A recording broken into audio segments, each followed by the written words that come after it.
5, 4, 3, 2, 1, 0. Contrary to what at least used to be a popular opinion, the Catholic Church has always exhorted her members, encouraged her members to read the Bible. And over the last, frankly, several decades, more Catholics than ever before, I think just because there's so many of us today, are doing just that. Many lay men and women in particular are taking up their Bibles and they're reading it. But as they're reading it, maybe all the way through for the first time, they're discovering some, interesting things that happen in the Bible. Maybe not things that they were prepared for or they expected to find in the inspired holy word of God. So today on Ignition, we are going to be talking about some of the interesting little episodes that you come across in the very first book of the Bible, that is the book of Genesis. What's going on? Why is this here? What are we supposed to make of it? That's what we're going to be talking about today on Ignition. Welcome to the show. I'm your host, Dr. Chris Bergwald, and we want to set your faith ablaze so that you might live the adventure that comes from a relationship with Jesus Christ. Before we get into today's topic, we want you to know that, as always, we love listener feedback. So if you've got questions about today's episode, or if you have ideas for future episodes, please contact us. The easiest way to do so is by email, and the address is ignition@sfcatholic.org. Again, ignition@sfcatholic.org. I'm joined in studio by one of my regular co-hosts, Renae Kranz. Hey, Renae. Hey, Chris. Renae, you are the instigator of this episode of Ignition. There's a lot of instigator of this episode of Ignition. I like that. I was most definitely. You are most. So this episode is for you, Renae. It's for me and my husband. And many other Catholics. Yes. Shall I give the background? Yes, please. So my husband and I, Ryan, are doing the Bible in a year. Mm-hmm. With Father Mike Schmitz. Father Mike Schmitz. From Central Minnesota. It's probably going to be Bible in a year and a half. Diocese of Duluth. But Diocese in a year. Okay, we get it. I have actually read Genesis before a long time ago, but I don't really remember. Well, apparently a lot of this didn't sink in. But as we're reading, we are up to chapter 41 in Genesis. So we're just in the first couple of weeks. But almost every day, Father Mike reads the thing. We're following along. And after he's done, Ryan and I look at each other like, what did we just hear? I'm so depressed. I don't understand what is happening, why this is in here. So it's been a little disheartening and weird and it's all kinds of things. So I said, Dr. Bergwald, help. I'm like, we're sometimes at a loss for words. We just look at each other and shake our heads like, what's wrong with these people, first of all? Yep. So what I want to do is I want you here in just a minute to sort of name some of the different episodes, just refer to them and just get a rough sense of what they're about. I think what we'll do is sort of take a broad picture approach first, and then time permitting, maybe we can dive in and look in detail at some of these interesting anecdotes that we come across. I do think, when a lot of people think of Genesis, I think people think Catholics who are somewhat familiar with the Bible, at least, will think of, the creation accounts, Garden of Eden, Maybe Noah. Yeah. Maybe Abraham. Right. I think Joseph and his Technicolor Dreamcoat gets a lot of, Joseph. But Genesis is 50 chapters long. Yes. And there's a lot more going on than those. What I just named is less than half of the book of Genesis.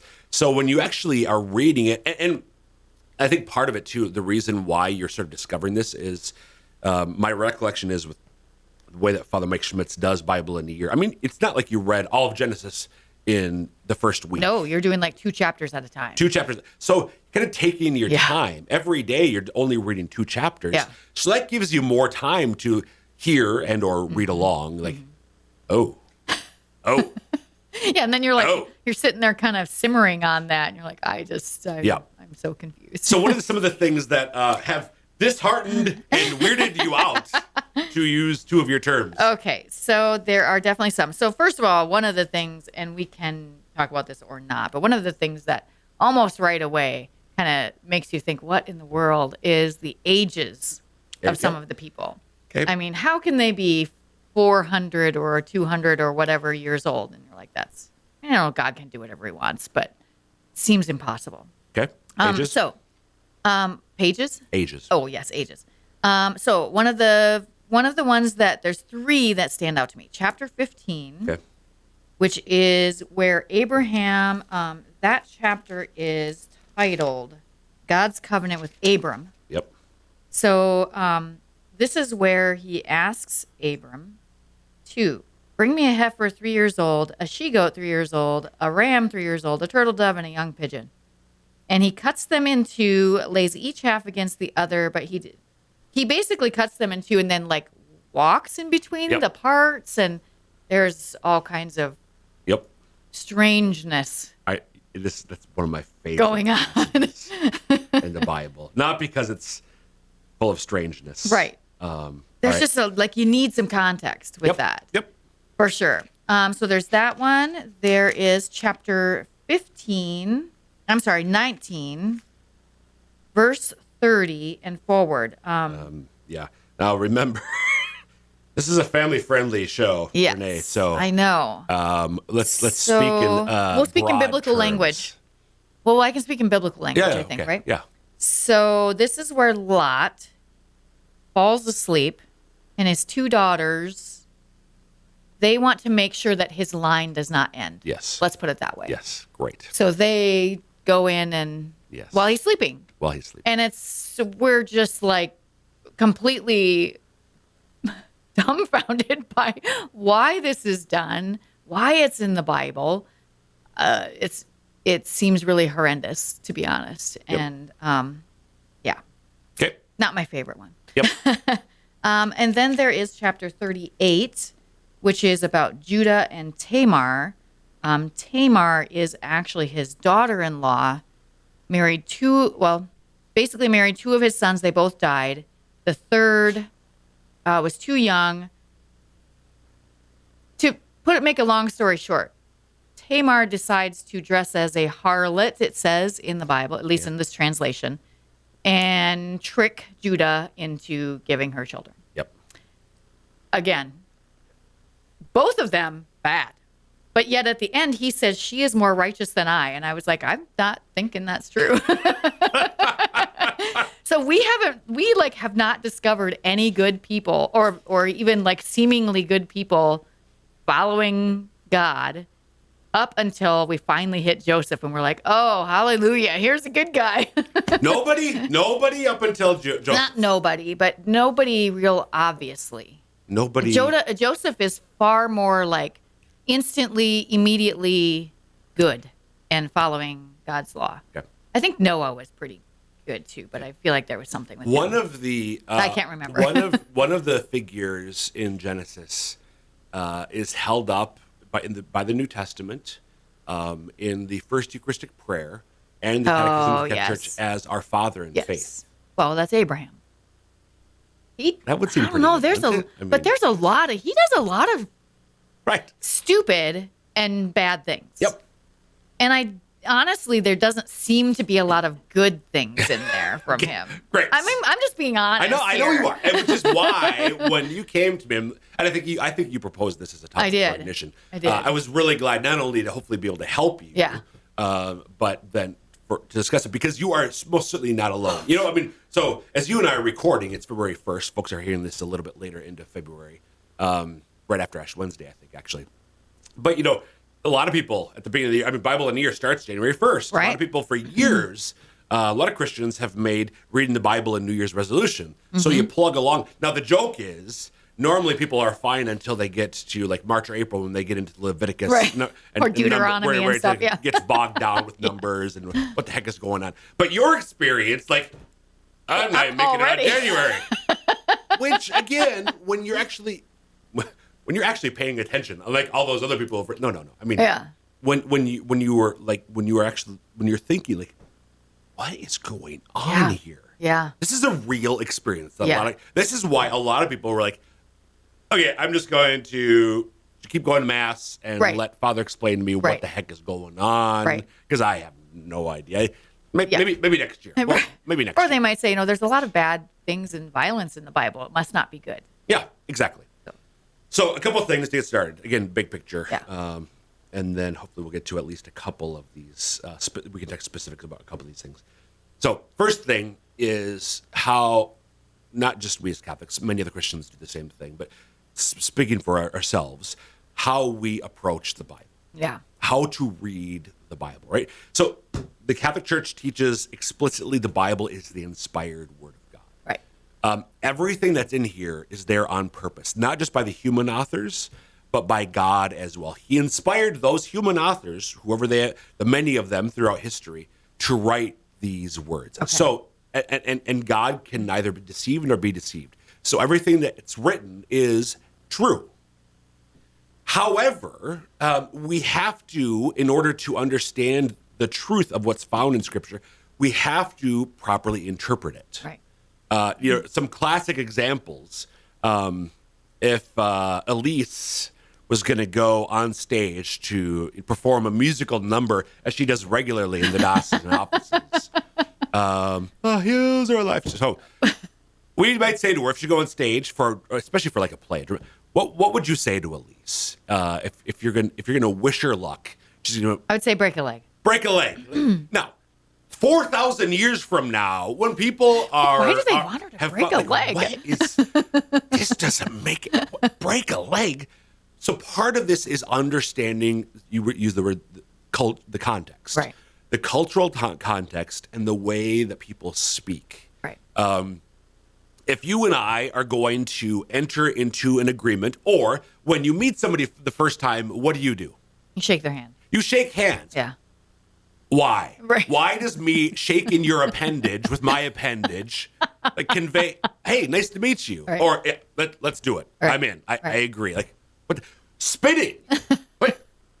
What? Now, I have no idea but I know there's some history behind that. That's lost on me, but we still do it. Mm-hmm. So in order to understand the Bible, we have to be attentive to the idioms, the ways that we break a leg, the cultural context of the day. So that's where good commentaries are really helpful, because they can shed light on that cultural context, which was not foreign to Jews Right. 2,000, 4,000 years ago, but to us as Americans reading it in 21st century, I have no idea. Can we just skip to Jesus? Because that Right. I kind of understand. That's kind of how we've been feeling. It's like, yeah, I'm done with this. Right. So this is where, understand the cultural context, but most of us don't know where to begin. That's where good study Bibles or commentaries are really helpful. Yeah. So for Genesis in particular, an easy recommendation is the Ignatius Catholic Study Bible volume on Genesis. This is co-authored by Dr. Scott Hahn and Curtis Mitch, and they unpack it's not like a word for word, sentence not word by for sentence. word. I mean, right. this is a decent size, but it's not a massive Right. Commentary on Genesis. But they do a good job with most of the things that wait, what? What in the world? Yeah. And I remember actually me saying that I had Dr. Hahn for Old Testament, Principles of Biblical Study 1 at Franciscan University of Steubenville, which was on the Old Testament. And he talked about the holy So when you're reading the Bible and you get to a head scratcher, his point, that should be like speed bumps where you stop and ponder and maybe do a little bit of study and research. Mm-hmm. Most of us, I'd say for long, the image of one of those bugs that skims over the surface. We're just like, what? I have no idea. Let's just keep going, honey. I'm sure that's how you and Ryan, but what? That's how we're feeling right now. But Dr. Hahn's point was, we get to those speed bumps, no, hold on. If you're just confused, or if there's a spiritual, that's interesting, to stop there and go a little bit deeper. So it's helpful to have resources like this where you can actually dig deeper, because most of us were some of the things that you're reading about, for instance, unless you've got some sort of study Bible or commentary, yeah, because you really just have no context for it. And I mean, as great, the Bible in the year is great, but Father Mike does not have time to go into all the context of every single thing. Yep. It'd be the Bible in 2 years. Yep. Or more, right? Or more, yes. So with that in mind, so we have to understand sort of the literary sense of what the author's trying to convey. Just like if you said, well, let's go break a leg, I know that you're not desiring that violence be inflicted upon the poor woman. So understanding that, and that's where resources like study Bibles and commentaries are really helpful.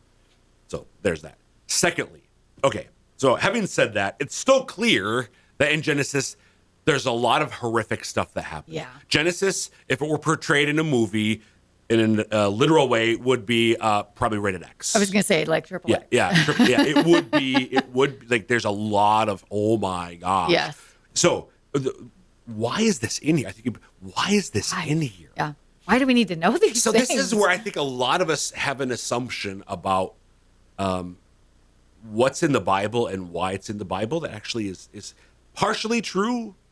Well, it's true in some cases, but not in every case. Right. Every episode, the Bible is not intended to, across the board, in every instance, show us how to live properly. Okay. The Bible does not, across the board, in every instance, is not intended. This is not, in every instance, a manual for how to live in a holy life. A holy life. Yeah. I think That's helpful already. Right. Because Yeah. and this is one of the things I wanted to say. Some of these things, as we were talking before we started airing, I'm going to wait till we actually record. Yeah. So that's a presumption that a lot of people, it's an unthought presumption that a lot of Catholics have. Because again, we think about Jesus, and we think about Paul, and we think about Mary. Right. And they're models, and they show us how to live. Yep, they do. But there's a lot in the Bible that's not meant to be, hey, do this. Like the things, like some of the, don't do some of the things. So what's going on in there? Why is that there? And again, in a couple of our conversations talking about this topic before we recorded, you hit the nail on the head. This is, you don't put it quite this way, but what we're reading here is showing us what happens when we live apart from God. Right. Or it shows us what happens when we don't follow what he asks us to do. Right. It's a mirror. So we're not just seeing them, we're seeing ourselves Right. too. Right, for sure. I always have to remind myself as we're reading, like, okay, now maybe I'm not doing really bad things with my own father. However, there are things that we do in our lives that if it was written in a book, Right. we would Absolutely. be quite mortified. And you and Right. I are blessed to live with the fullness of revelation. Right. Jesus came before us 2,000 years ago for Lot and his daughters, for Abram, for Judah and Tamar. Jesus was centuries, millennia. Right. They down barely the road. knew God. You're right. So that's part of it. And time again, when you read the Old Testament, right, as you continue, first of all, persevere. Oh yeah. And for listeners, viewers, persevere. If you're in the same boat that Renae is, and Renae and Ryan, persevere. But time and time again, what we see is people like, oh, you knuckleheads, you should know better. What? Oh. Yeah. That's exactly what we've said many times. It's like, come on, you guys are better than this. You can do better. Ryan, he's read a book about going through the covenants. Yeah. He's like, why do they keep breaking the covenant? Like, what is wrong? Why can they not just do the thing? I'm like, Yeah, exactly. Take a look in the mirror. Yeah, exactly. Yep. So that's one thing to keep in mind. And another point, sort of big picture point, and then we'll maybe start in. Father Richard Veris, priest for the Archdiocese of New York, teaches in their seminary out there. He's a contributor to Magnificat, the monthly devotional that many. Father Veris, in a book about the Old Testament, a small book, kind of more of like a spiritual read, Jesus of Israel is what it's called. Basically, the point of his book is, if you want to know somebody well, you want to get to know their family. Knowing somebody's family tells a lot about you, about the person. I don't know if it says anything about Jesus. It does. Okay. It does. I'm going to trust you on this. It does. So read Father Veris. But early on in Father Veris's book, he has a line that I've used more than once. I probably used it. You've probably heard me say it more than once yourself. For the Jewish people, the greatest sin is to. You remember? I've never told this to you. I don't know if you have. What do you think for the Jewish people the greatest sin is? To deny God? That is a horrible sin, but that's not how Father Varys fills in the Okay, I blank. don't know. Elise, any guesses? For the Jewish people, the greatest sin is to not keep the Sabbath. Also, good answer, but not the one that Father Varys gives. What he says for the Jewish people, their greatest sin is to forget. Oh, yes. Of course. Yeah, I forgot that. So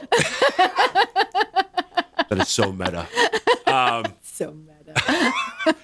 To forget the marvelous works of the Lord. That's what we're seeing here already. These people that you're referring to, Abram, Lot, Judah, Tamar, they have, to varying degrees, they've had encounters, experiences with the Lord, or they've heard about their father or their grandfather or maybe great grandfather, the experiences of the Lord. They are God's people. And yet they continue to forget what God has done for them and what that means for their lives. And you and I do the same thing. Yeah. We continue to forget as well. You literally more than others. Oh, wow. I don't mean it's sins. You're talking about how forgetful you are. Oh, I am. Yes. Yes. So big picture, when you're reading Genesis, we're seeing humanity in all its ugliness with occasional glimpses of virtue. And it's showing how Which sounds about right. which shows how we need a redeemer. Yeah.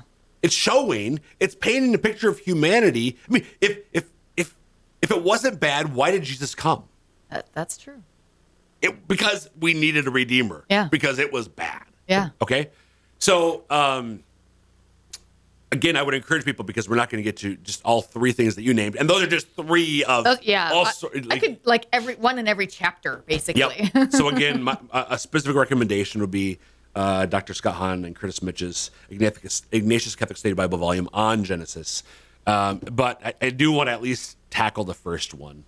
Because it's the most family-friendly one to tackle. The ages? Sorry, okay. number two. Okay. Number two. The ages thing, actually, there are a lot of different theories, and the church does not formally teach. Is this just symbolic?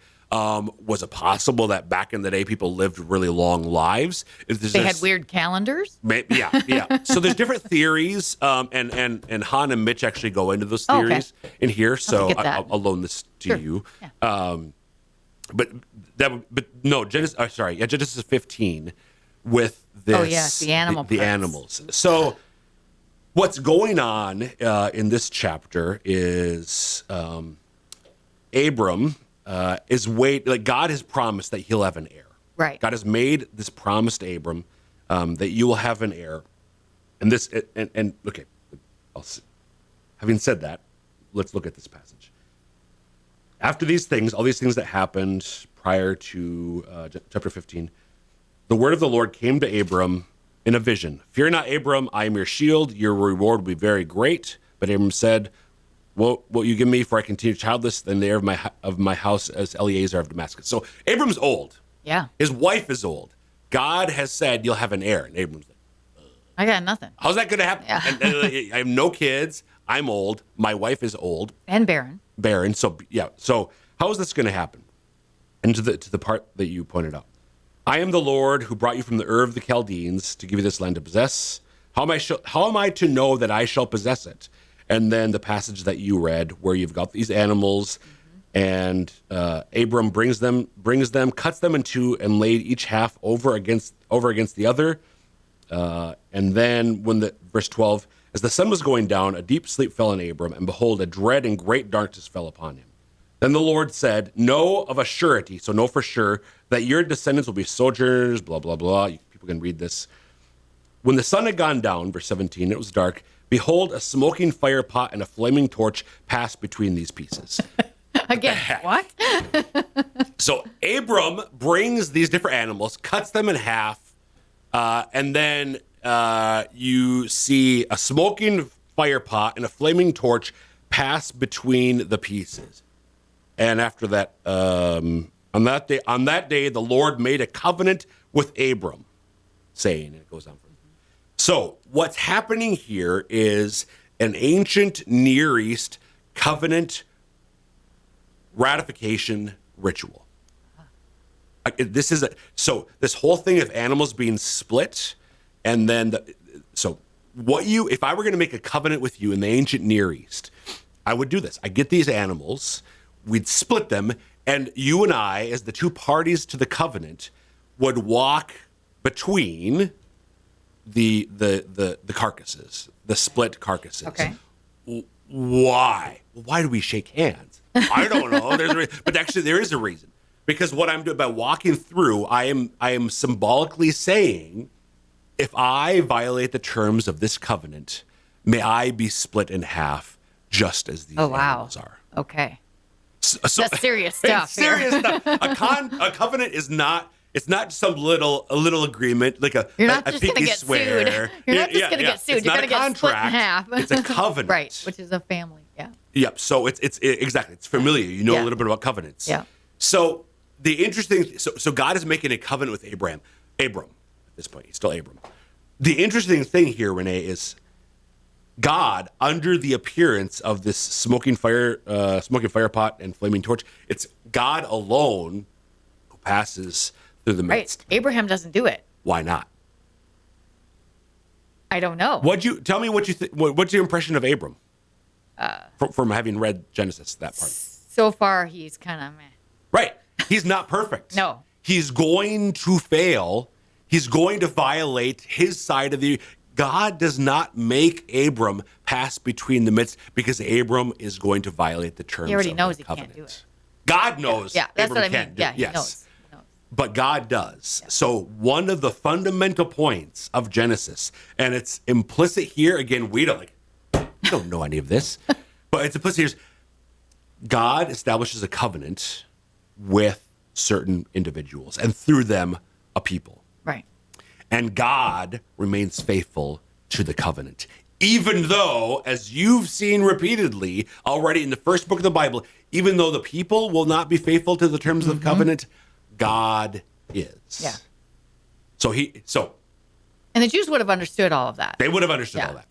So they know that their ancestors screwed it up. They know that they screwed it up, but they know that God remains faithful. Right. That he will always. So that there are explanations, not always, like the ages, we're not sure, but this is an easy example where when you understand the context, the idioms, it does shed some light. So again, Renae, may you and Ryan persevere as you read through the Bible. And remember, it's not always holding up a paradigm of virtue. This is the way it is. Right. Super helpful. Great. Thanks, Renae. And that will wrap up this episode of Ignition, folks. Again, you can email us ignition@sfcatholic.org with questions about this episode. Until next time, may God bless you.